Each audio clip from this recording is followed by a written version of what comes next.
Good morning, everyone. Thank you for the trainees joining in our YouTube FRCS exam preparation channel for this next episode 22. In this episode, we are doing the renal cancers part 2. As you may know, in episode 21, we covered the local renal cancers like small renal masses and the patient who needs partial nephrectomy versus radical nephrectomy. Today, in this episode, we are going to cover the renal vein involvement, IVC involvement, metastatic RCCs, and various advanced procedures, including the oncologic background of it. We've got a trainee. Welcome. Good morning, Mr. D. Thanks for this opportunity. And I'm happy for this session to be recorded and used by trainees in the future for the exam purposes. Thank you so much. Thank you very much. That's very kind of you. You got a 70-year-old man presented with left-sided loin pain. Ultrasound arranged by the GP showed a possible left renal tumor. Hence, the GP has referred to you. What are you going to do? So I'll see him in the 2-week wait clinic because this fulfills the nice criteria for the renal cancer referral. I'll plan my consultation like focused examination, focused history, taking chaperone assisted examination and reviewing the investigations. In the history, I will ask him regarding the onset and duration of the pain, any aggravating and relieving factors, any associated urinary symptoms, any red flag signs like hematuria, weight loss, any lower limb edema, and I'll also ask regarding the metastatic signs like back pain, any neurological symptoms. This will be followed by his review of his medical history, mainly to see his comorbidities and whether he is on any anticoagulants. Surgical history, mainly to see any previous urological history, any pelvic surgeries or renal surgeries being done previously. This will be followed by a personal history, mainly to see whether he is a smoker and his occupation. Afterwards, I'll do a chaperone-assisted examination. The general examination, I'll see for any signs of any systemic illness, any signs of renal failure, his performance status, his BMI. This will be followed by a focused urological examination, abdominal examination to see for any palpable bladder, any palatable mass in the left loin, any signs of obstruction to IVC. So I can see some dilated veins in the abdomen if it is like an advanced tumor. Focused examination of genitalia, and for completion, I will do a focused neurological examination. This will be followed by reviewing of the image. I will see if I can, if the images are available, I'll review the ultrasound scan image, go through the ultrasound scan report. I forgot to mention one thing. I will definitely, because of the history of and suspicion of left renal mass during the examination of the external genitalia, I specifically look for any non-reducing varicocele. This will be my initial approach. In the blood test, I specifically review his FBC, mainly to see for his hemoglobin, neutrophil count, platelet count, to see for the calcium levels, his Usenis, and the coagulation parameters. So this will be my initial approach to him. Okay, that's very good. Usually, if the scenario is like partial nephrectomy or radical nephrectomy, the examiners may dwell a little bit more on the history, which we have already covered in the last episode. So let us just progress forward. His ultrasound report showed possible renal cell carcinoma in the left kidney, measuring 10 into 12 centimeters. Otherwise, no evidence of any other metastatic spread or local lymph node involvement noted. How are you going to further investigate him? So I'll explain to the patient that this is a finding. So we have to investigate further with a triple phase CT scan that involves the CT of thorax, abdomen, and pelvis with the contrast. I will arrange for that. Okay, I'm going to share the pictures now. Okay, thank you.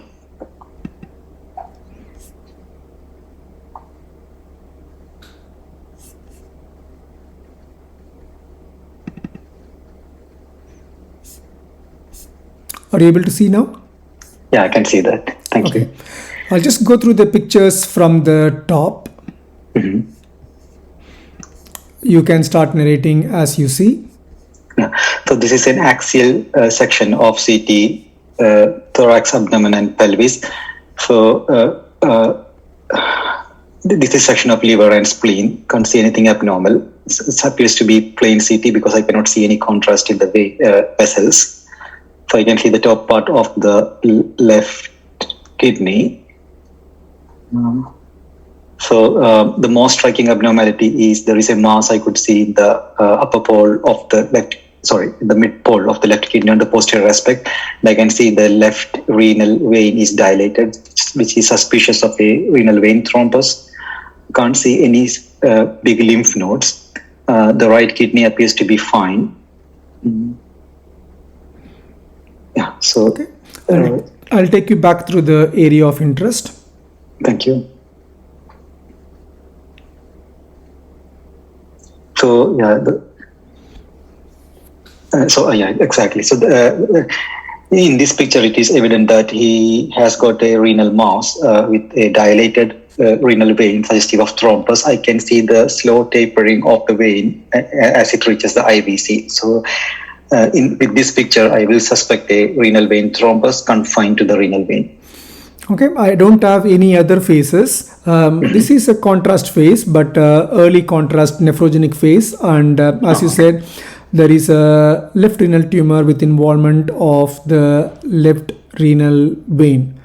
And let us assume there is no metastasis or lymph node spread. How are you going to proceed further? So I will discuss these images in the MDT, and I will approach this in threefold. One, what are the tumor factors, what are the patient factors, and what surgery is the best for him. Considering the tumor factors, I can see that it is confined to the kidney with a renal vein thrombus with no lymph node enlargement. Opposite kidney is normal. And no signs of any metastasis. Considering the patient factors, my main concerns will be age, comorbidities, his renal function, and his fitness to undergo a major procedure.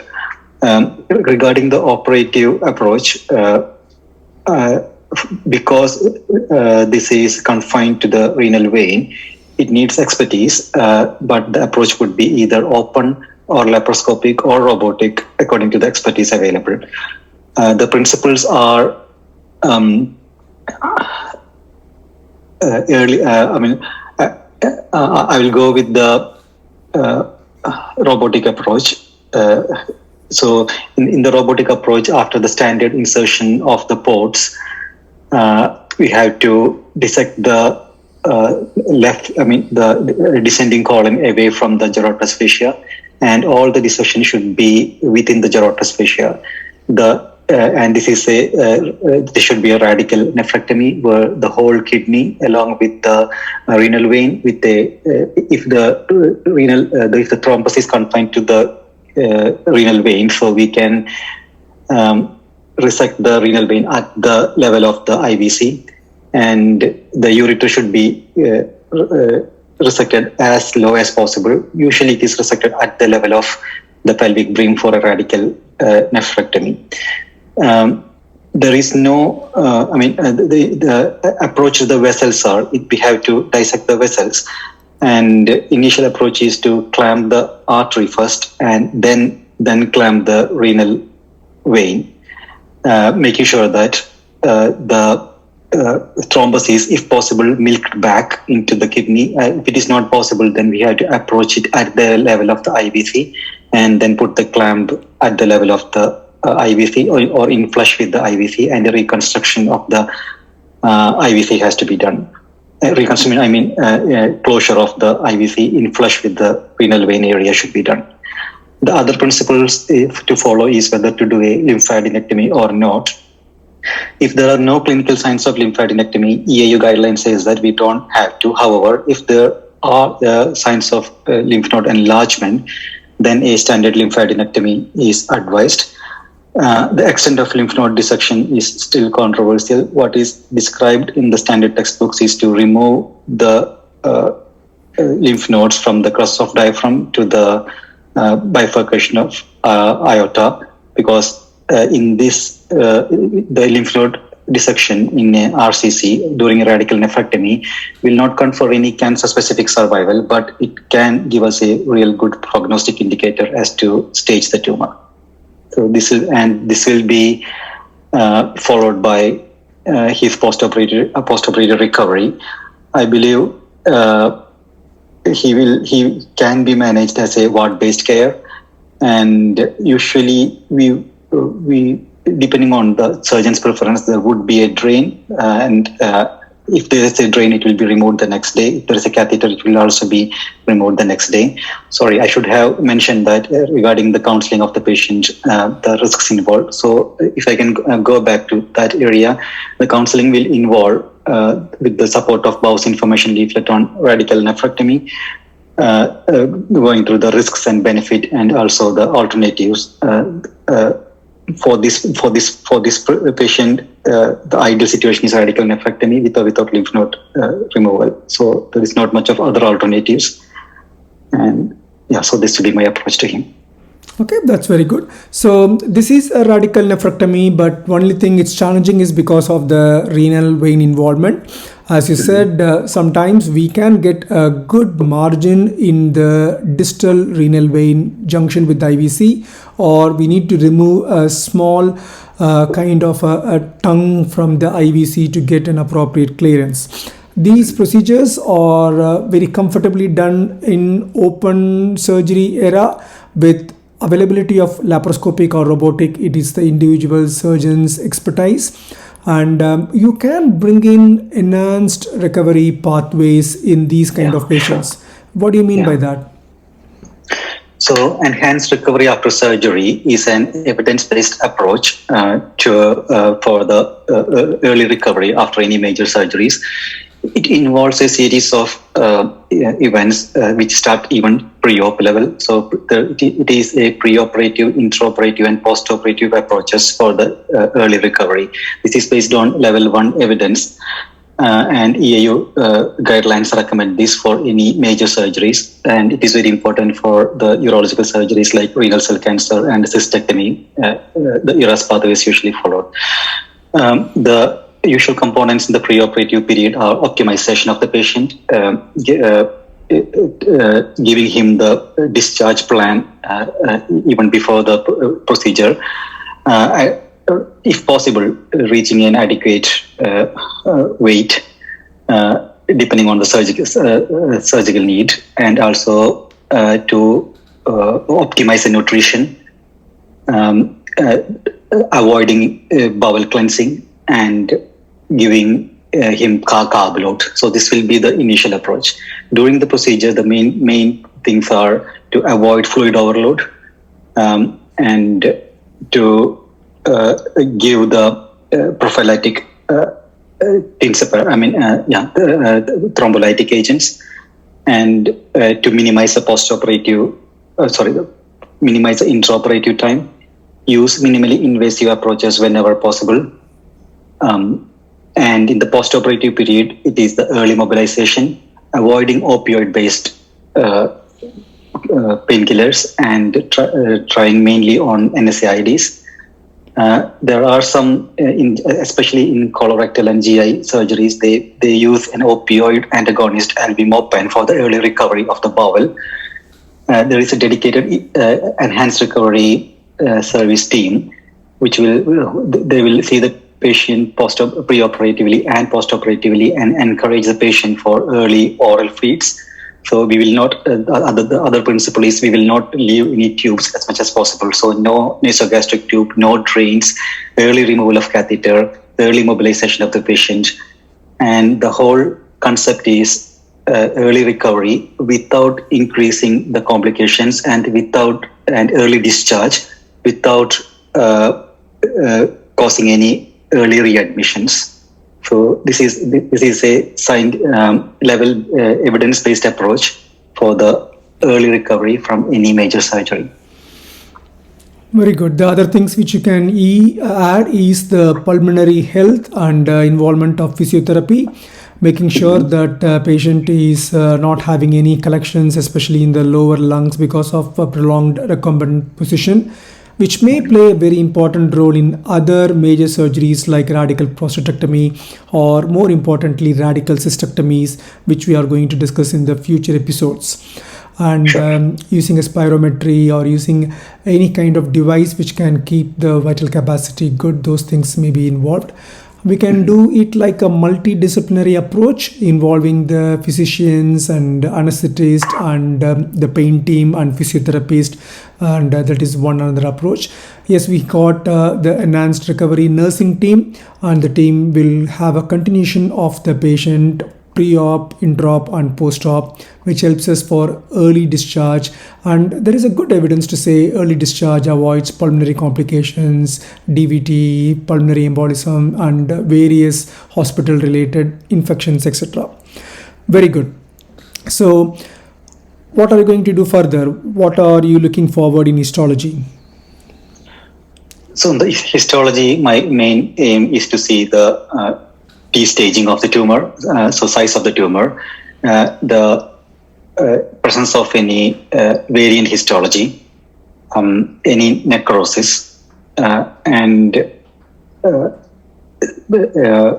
confirming that it is only involving the renal vein and there is no infiltration.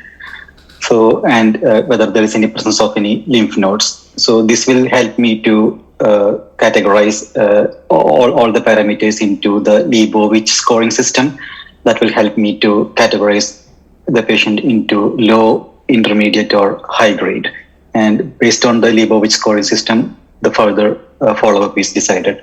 So all these things will be discussed in the MDT during the pathological discussion. And based on the Leibovitz scoring system, there are zero, so it's divided into three groups: low, intermediate, and high.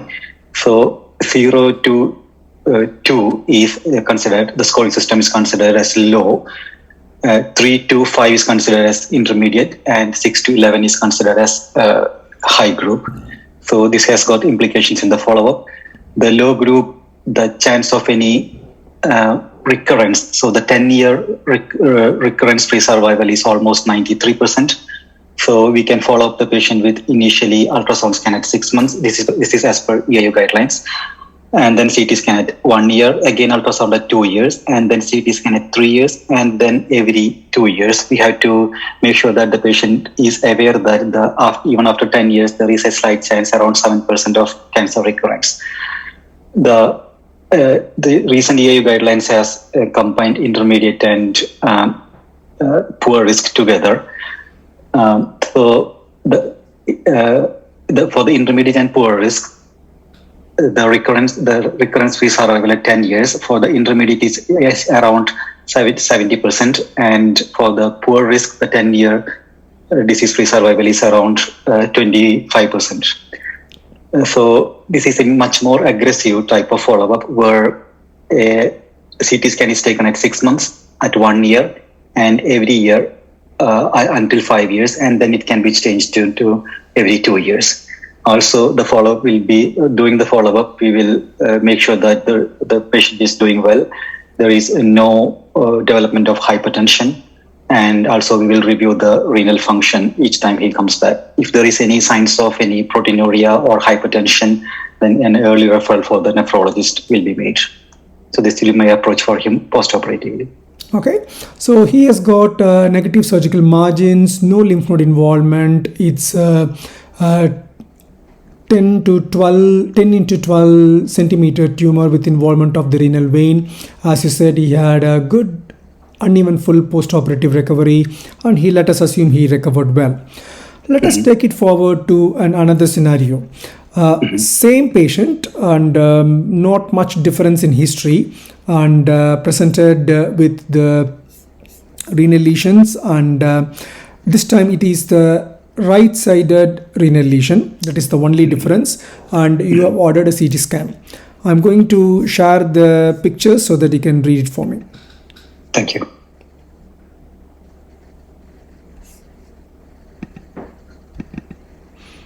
Are you able to see the picture? Yeah, so I can again see an axial scan, axial cut of a CT. So this is the lower part of the chest. Okay. I can see the. So I as- can see the liver in the sections now. Yeah. So in the shown liver, shown lungs are clear. Okay. Exactly. Okay. Thanks. So scrolling below, I can see the upper part of both kidneys now, and the striking abnormality is I can see a filling defect in the inferior vena cava, and also some mass I can see below that, and yeah, so that I think that's a lymph node mass, and also I can see a really abnormal lesion in the posterior aspect of the right kidney. So, and there appears to be some obstruction to the right kidney as well. I can see multiple vessels going into the kidney, so I would assume that it is a abnormal vascular anatomy as well, which would be challenging for the operative planning. It's a really big mass. I can see it coming down well below the level up to. So it seems to be more in the upper pole and mid pole. So I can see the lower pole now. The left kidney appear to be normal completely. So I can see the lower part now. Yeah, so that is a pelvis. Okay, there is nothing in the pelvis. Yeah, from going back, I am tracing the IVC now, and to confirm that. So I can see the IVCs seem to be obstructed, dilated, and there is a tumor thrombus in the IVC. I have to see the upper extent of the tumor thrombus. It is going up to the level of the liver, and I believe it is going really above. It seems to go above the level of the diaphragm. It's almost completing at the level of the diaphragm. So we can say it is not above the level of diaphragm. It's extends up to the level of the diaphragm. Okay. At the level of diaphragm. Okay. So what is your approach? So initially, for the tumor characteristics, this is it has to be considered like a locally advanced right renal cell cancer. With lymph node enlargement, and also IVC thrombus extending up to the level of the diaphragm.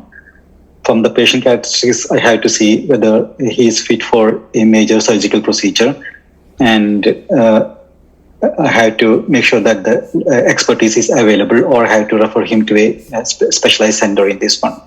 Regarding the operative approach, I have to first classify the IVC tumor thrombus. This is based on the Navy's SYNC classification. So level 0 is when the tumor thrombus involves the renal vein, and level 1 is when it involves just 2 centimeter below from the level of the renal vein, and level 3 is when it involves up to the level of the hepatic vein.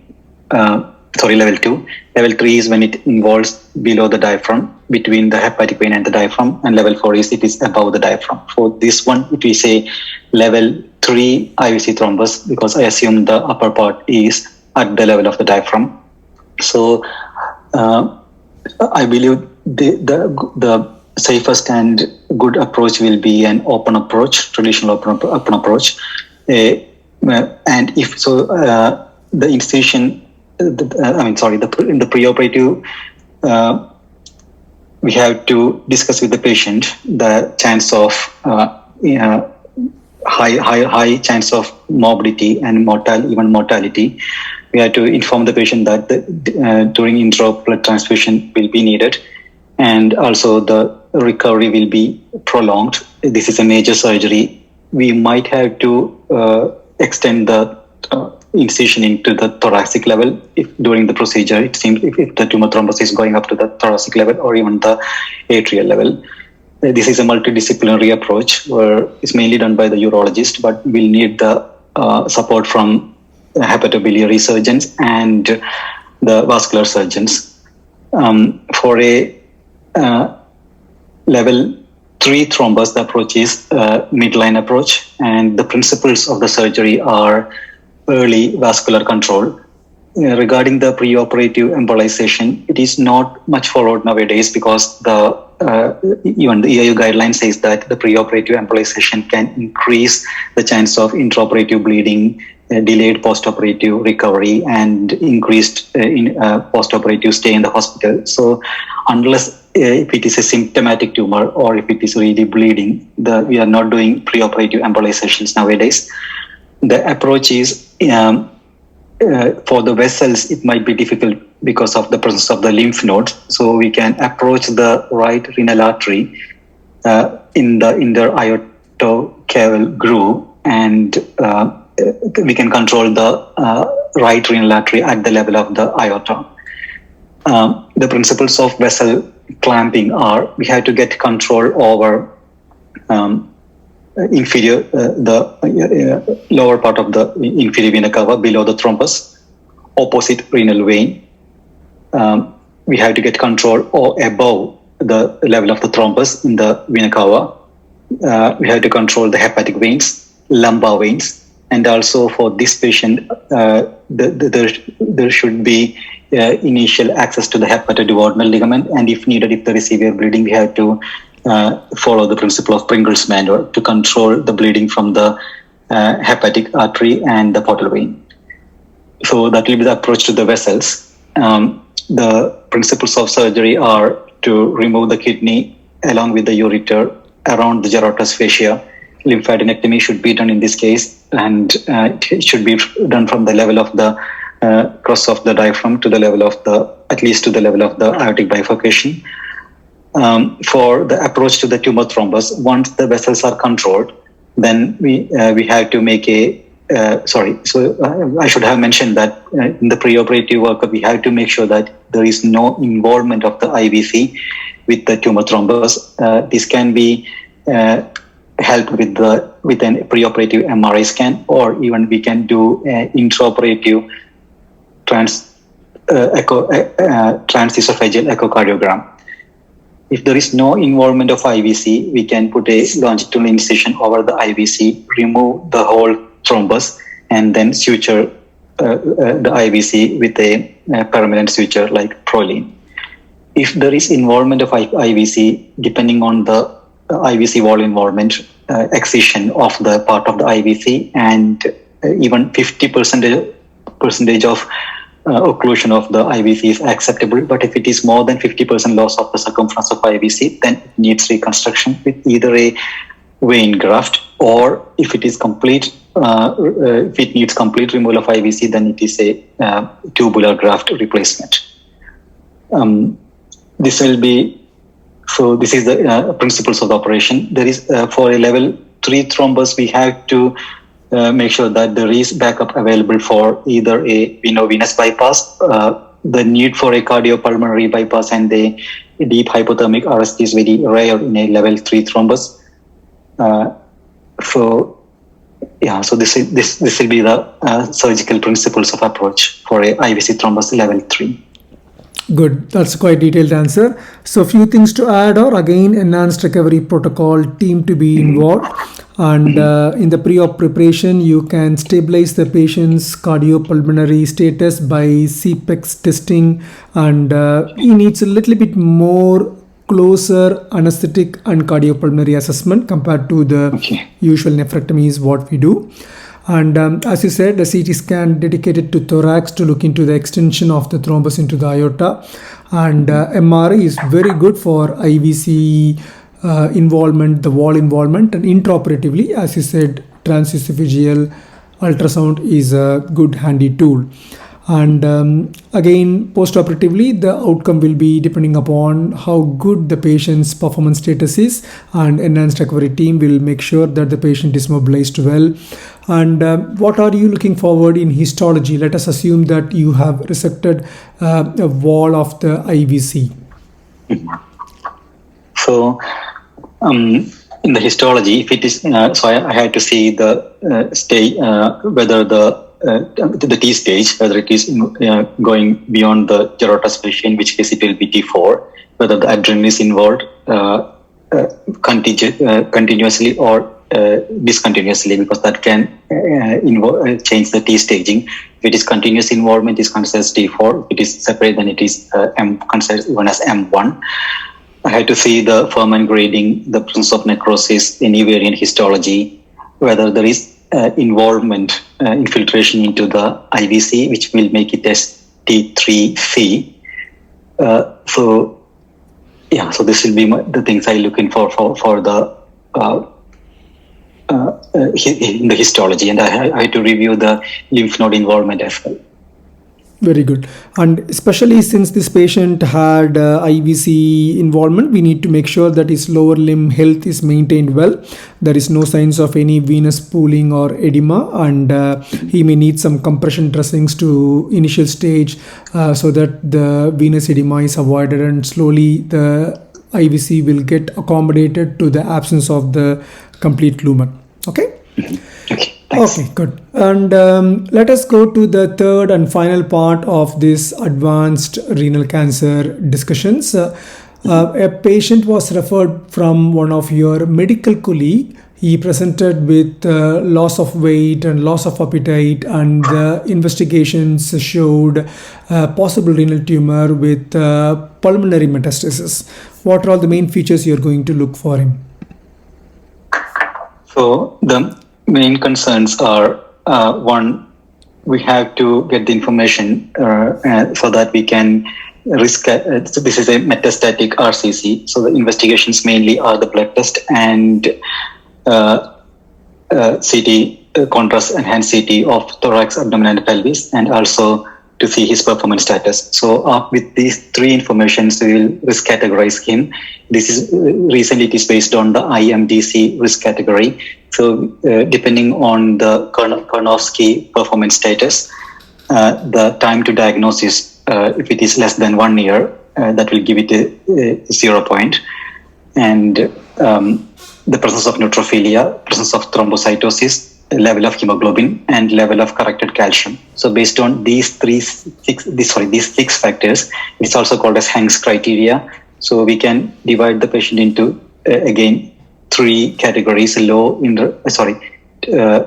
categories: low, intermediate, and high risk. We are dividing like that is because of the overall survival. So for a low IMDC risk category with the treatment, the overall survival is around 44 months. That will become 22 months for intermediate risk and will become 8 months for a high risk patient. So I had to discuss all these things in the MDT, especially I had to involve the oncology team, and based on the Hank's criteria, whether it is good or intermediate or poor, and also regarding his performance status, we will plan for the next approach. So that will be my initial approach to him. Yeah. Let us assume that his performance status is good. Otherwise, he had no previous medical comorbidities.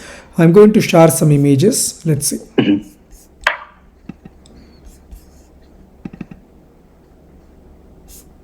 You able to see this picture? Yeah, I can see. Okay. So this is a anteroposterior view of the chest X-ray, which shows multiple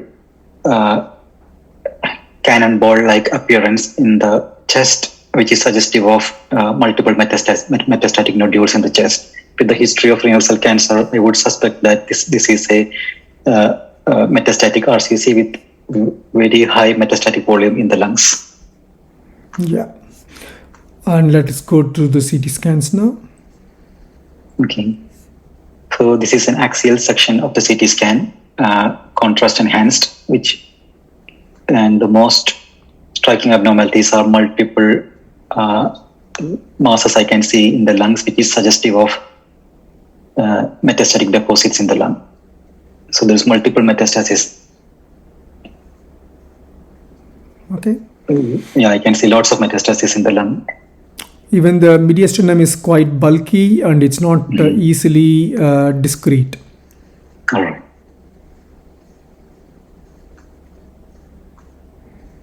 So coming down, I can see the liver, this picture now. I can see the IVC, which appears to be fine. No, IVC is bulky now. So there is lots of lymph nodes around the right kidney. There is a big mass in the lateral aspect of the right kidney, almost completely replacing the lower pole. The left kidney is normally enhancing. And this is a very big tumor burden in the right kidney as well, even going up to the level of the pelvis. And lots of necrosis I can see in that tumor. Okay, let us assume that the pelvis is fine. Okay, we are just going up again. You can add anything if you want. So, we can see the IVC quite discrete in the lower renal area, but as we go up, the IVC seems to be completely encased by the tumor. All right. Yeah, even the tumor is approaching, even crossing the midline, and it's almost encasing even the aortic region. And I believe there is lots of lymph nodes as well in the hilar region. Yeah. I can't trace the IVC beyond that level, so I believe it might be encased. Yeah, I can see the IVC now. That's at the level of the renal hilum, the IVC is completely encased by the lymph nodes. Okay, so let us assume that this patient is quite obviously got bilateral multiple cannonball metastasis, and so it's M1, and the complete right kidney is replaced by the tumor measuring 25 into 28 centimeters. There is involvement of adrenal, which is not quite clear here, but there is adrenal metastasis that further adds to the mets list. And IVC is completely encroached by the tumor, but there is no signs of any IVC thrombus. And aorta is free, and the medial side of the mass has got encasing of multiple lymph nodes. So how are you going to approach him? So, again, the approach is tumor based. So this is a very high metastatic burden, metastatic RCC. Regarding the patient approach, I have to see what his performance status is mainly and what his other comorbidities are. And regarding the treatment approach, the question is whether he needs a embolization or a cytoreductive nephrectomy. Regarding the embolization, if the patient is not symptomatic and if there is no visible hematuria, the guideline says that there is no need for embolization. Regarding the cytoreductive nephrectomy, it is based mainly on 3 studies. So initially, it was the Flanagan group study, where it showed that that was in the interferon alpha era. So at that time, it showed that a cytoreductive nephrectomy has got role in the setting of metastatic RCC with a survival advantage of 6 months. However, recently, 2 main trials, the third-time trial from America and also the Carmina trial from France, has changed that attitude. The third-time trial is not quoted much because of the lots of contamination in the trial and the poor accrual of the trial. Coming to the Carmina trial, this is a French trial. This is a phase 3 RCT, double-blind, placebo-controlled, and it was done as a multi-center trial. 80 centers were involved, and the 2 groups that were evaluated were cytoreductive nephrectomy followed by sunitinib or sunitinib alone. So this was a non-inferiority trial of sunitinib. About 450 patients were involved and equally distributed among the groups. The outcome of the trial said that the group with sunitinib alone is non-inferior compared to the cytoreductive nephrectomy and sunitinib group. The survival was around 18 months for the sunitinib only group and around 13 months for the cytoreductive nephrectomy plus sunitinib group. However, there are critics for this study as well. The inclusion criteria contained only the intermediate risk groups and the poor risk groups, and there was more skewing towards the poor risk groups. So we cannot apply the outcome of that study for the good risk patients. Sorry. So the EAU guidelines states that there is no role for immediate cytoreductive nephrectomy in poor risk group, and there is no role for I had to rephrase it. There is no role for cytoreductive nephrectomy in poor risk group. There is no role for immediate cytoreductive nephrectomy in intermediate risk group, but we can, depending on how well the patient responds to the treatment, we can include the cytoreductive nephrectomy later. For the good risk group with oligometastasis, if we are sure that we can control all the metastasis, then there is a role for cytoreductive nephrectomy. So that is a consensus at present. For this patient with this amount of metastatic burden, it is very highly unlikely that he will be benefited from cytoreductive nephrectomy. So I believe the MDT decision will be to go ahead with the treatment. And for the treatment of metastatic RCC, it has been changed recently with the AIU guidelines. So it is more of immune checkpoint inhibitors, which is done now. So for this patient, if he is a good IMDC risk category, then the option is pembrolizumab and axitinib. So that is a combination of immune checkpoint inhibitor and a TKI inhibitor. This was based on the Keynote trial. And if the same combination can be used for patients who are intermediate and poor risk group. For intermediate and poor risk group, the other option is ipilimumab and nivolumab, which are immune checkpoint inhibitors purely. So for this patient, if he is good performance status, he will get the combination of pembrolizumab and axitinib. Okay. Do you know how these immune checkpoint inhibitors work? What is the mechanism? Yeah. So we can divide it into either CTLA-4 inhibitors or PD-1 inhibitors or PD-L1 inhibitors. So the main mechanism is the interaction of the tumor cells and the T cells. So CTLA-4, cytotoxic T lymphocyte ligand receptor, and the PD-1 is a programmed cell death receptors. So PD-1 are expressed by the host cells and PD-L1 are expressed by the tumor cells. So we can utilize all these receptors to get action against the, to act against the tumor cells. The examples of CTLA-4 inhibitor is ipilimumab. The example of PD-1 inhibitor is nivolumab and pembrolizumab. And PD-L1 inhibitors are atezolizumab and avelumab. So these are the categories of immune checkpoint inhibitors. Yeah. So for example, how this works is the PDL in the tumor cells, it masks the tumor cells so that the patient's immune response will not act against the tumor cells. By using, for example, PD-L1 inhibitors, we are unmasking it so that the patient's own immune mechanism will act against the tumor cells.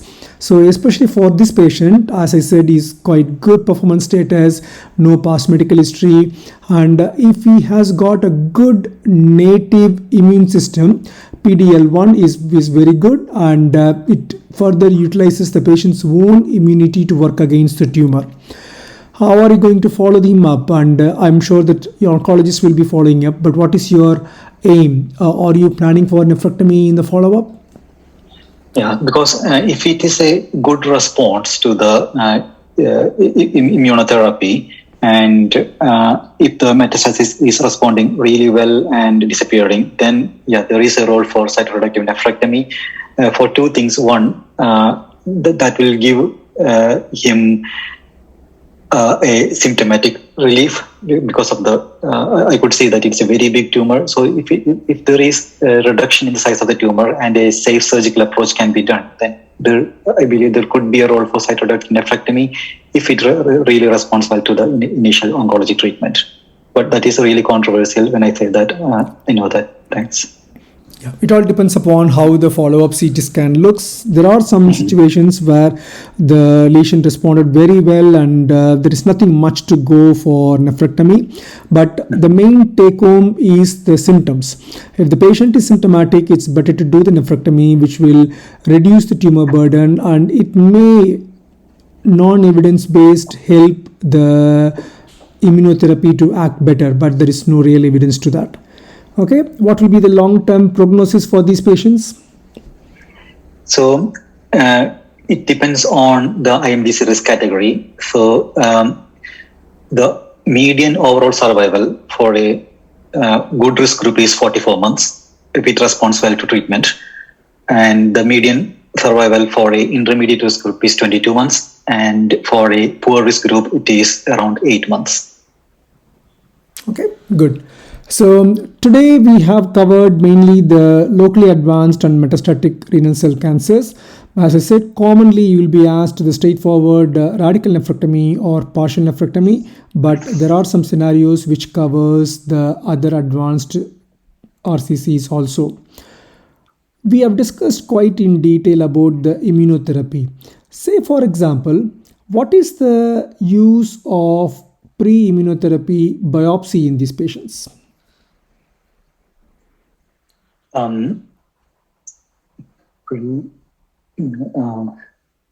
Sorry, I'm not sure about that. Okay. Any patient before subjecting to the latest immunotherapy or chemotherapies, we should biopsy them. Number one, it will give us a kind of a histological evidence of presence of tumor, or even though the tumor is quite obvious in the CT scan, and it will help us to authorize the quite high cost medications for the patient. The number two, the most important thing is we are looking at the type of renal cell cancer. Most of these drugs, what we discussed, were done and tested in clear cell RCCs, and by chance, if the histology is papillary, number one, patient may not be eligible for a lot of trials, and number two, we are not very sure about the response, so we need to disclose to the patient that the immunotherapy were tested in clear cell cancers, but if he is papillary cell RCC, the outcomes will be quite questionable.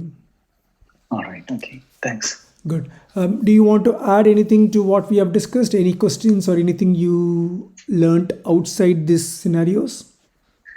Yeah. So I don't have any intraoperative experience in the IVC. So when I was reading, because during the radical nephrectomy, we say that we have to clamp the renal artery first and then the renal vein. But when I was reading regarding the IVC approach, I could see that we have to clamp the contralateral renal vein.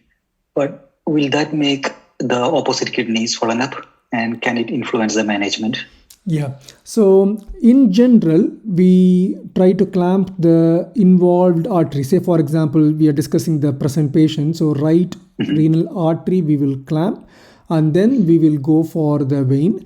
The reason why we are clamping the artery is that will reduce the blood supply to the kidney and make sure that we are able to control the vein well. If we clamp the vein first, the increased blood flow through the artery can cause bleeding, and sometimes the whole tumor can just split upon because of the cardiac output into the kidneys. Now, in the advanced cases, what's happening is the renal vein is already completely thrombosed. So the patient's whole venous return is mostly dependent upon the collaterals and other things which are happening. Renal vein control of the opposite side is very important, because there is a possibility that a tumor thrombus can extend from the IVC into the renal vein and can cause problems in the opposite kidney, and we don't want the normal kidney, which is like a solitary functioning kidney, for him to get jeopardized. That's why we need to get control from the opposite renal vein and IVC below and IVC above, and then prepare the patient. In these scenarios, That's why the pre-op embolization will be sometimes quite handy.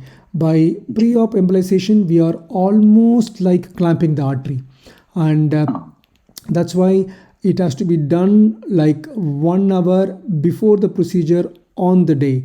So patient has to be prepared, and the embolization of the renal artery has to be done in the morning, and patient should be transferred directly from radiology suite to the theater, so that gives you a kind of a leverage where you don't have to really chase the renal artery and clamp it because of the embolization, because the vein will be facing you when you're doing the surgery. You can go ahead, tackle the vein first, and then go for the artery later. That is one advantage of preoperative embolization. There is no role for preoperative embolization for shrinking the tumor, because if there is a very uncontrolled bleeding, and if you do a preoperative embolization and delay the surgery, that will cause the inflammation to kick in, and the inflammation due to the embolization will make the surgery much more difficult. And so preoperative embolization followed by immediately theater and surgery is the best way to go forward. In advanced cases with renal vein involvement, you can also discuss about the cell savers and enough blood and platelets and other components, arrangements. And the cell saver is a very nice method to save as much of the good RBCs so that we can use like auto transfusion. Those are all the things you can bring in. Thank you. That's clear now. Thank you so much. Good. Any other things which you learned recently you want to add before we finish? I think that's the knowledge that we want for the exams, isn't it? Yes. Regarding the metastatic RCC. Exactly. These scenarios won't be discussed quite in detail. I can say we have discussed almost 4, if not 5 scenarios in this 1 hour. And so IVC involvement can be kind of starting with a renal vein involvement, which is almost like an extended radical nephrectomy, and IVC involvement, and involving the hepatobiliary surgeons and cardiothoracic surgeons when there is involvement of retrohepatic IVC or supradiaphragmatic IVC. This is the surgical part. Once it goes to metastasis, involves the oncologist early. There is a good role for the new immune checkpoint inhibitors, as you said. Know about cytoreductive nephrectomy and what are all the specific indications for the preoperative embolizations. Well done. I'm quite happy with your... Sorry, can I ask one more question? Of course. Sorry. What is your approach for lymph node dissection in organ confined? The first case where there is RCC, renal vein thrombus only. Yeah. So will you do the lymph node, because there is no clinically lymph node enlargement? Yes. In that case, will you do a lymph node dissection? Yes. Number one, the lymph node dissection or lymph node clearance is not going to give us any oncological survival, unlike the TCC of bladder, for example. So the lymph node clearance, as you said once in the past, is mainly for staging, which will change the patient's intermediate and high risk category.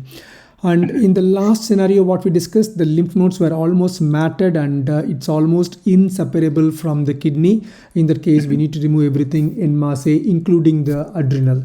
And so dedicated lymph node clearance is not going to give any increased oncological survival even in the advanced tumors. As you know, in the metastatic cancer, we discussed even the cytoreductive nephrectomy is not going to give you any added oncological increased survival. So these things are mainly for the symptomatic reasons, and there are some studies, as you said, about the reduced tumor burden resulting in better outcome, but they are not clinically significant. So do lymph node clearance whenever there is an obvious lymph node when you're doing the nephrectomy, but there is no need for a perfect template lymph nodes like how we do for radical cystectomies or advanced radical prostatectomies. Okay. Thank you. That's clear. Thanks so much. Very good. Thank you very much for the other trainees who are watching this program in the YouTube. So this is the second episode. We have reached the 22nd episode in our series of urology exam preparation. We hope that this series is quite useful for urology preparation in any country, not only for the Viva exams and even for the MCQ or the theory based exams. We will progress further and you will be hearing from us the prostate cancer and bladder cancer scenarios in the next few episodes. For people who have joined online, in the end of this video, you will be seeing the part 1 renal cancer episode on your left side, subscribe button in the center, and the whole playlist on the right side. Hereby we announce class dismiss.